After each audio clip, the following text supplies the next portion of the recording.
Vậy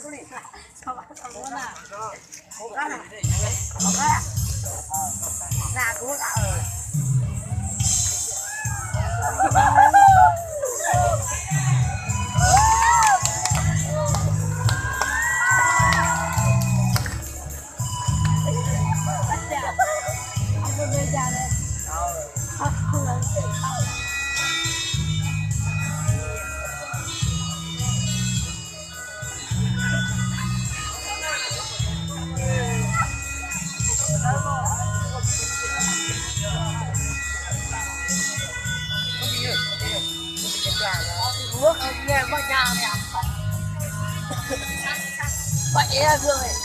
Ôi cha. Cái gì không? Chơi nè, bữa ông đỡ mơ rồi.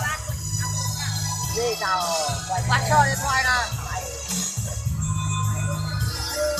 Đều đều. Đều đều. Rồi, vui à? Rồi, chị à. Wow.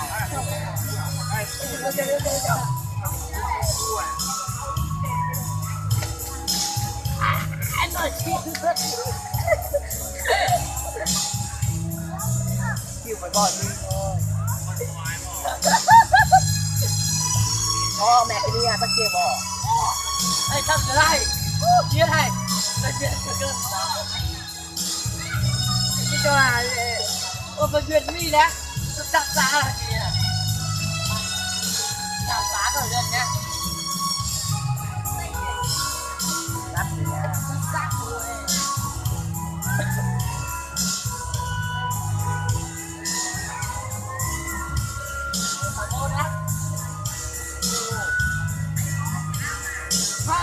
Thôi chụp máy à. Ê, mày ơi. Mày ơi. Nếu mà quay mà tắt tiếng à, có nghe nhạc không? Không nghe.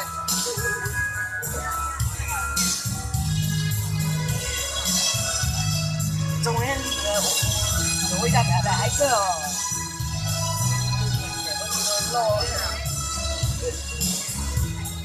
ai ta tin này không? Mê lại chứ mà. Không mê à?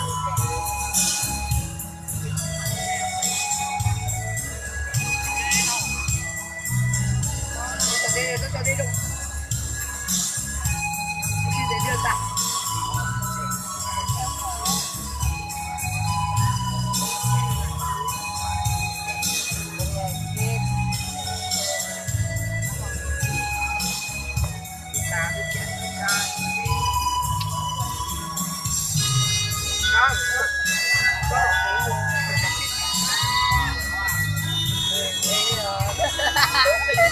Ôi đi tia hả? Đi cho cô à.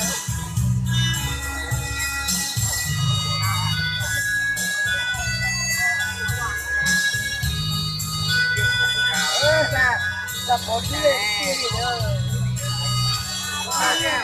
Cái đuôi ra. Cái đuôi ra. Chụp gạo mà em ơi. Đây là thầm bò à. Vẫn nghe có lai à? Dạ không nè.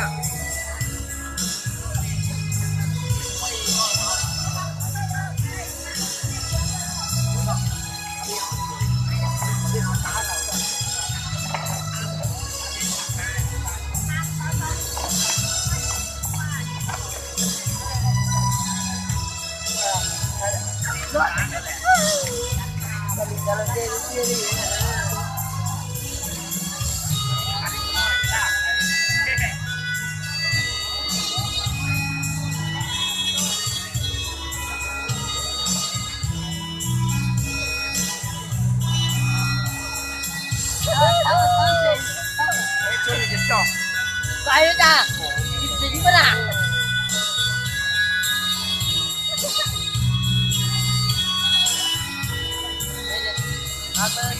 Con 6 thôi đi.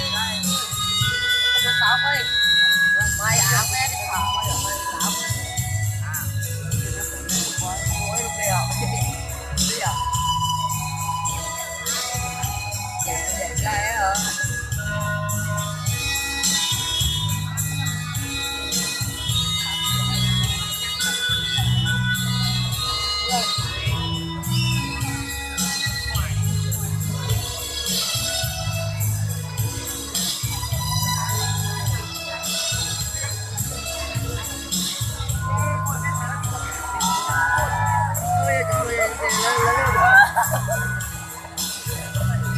Cái gì? À, tao gọi đi chứ.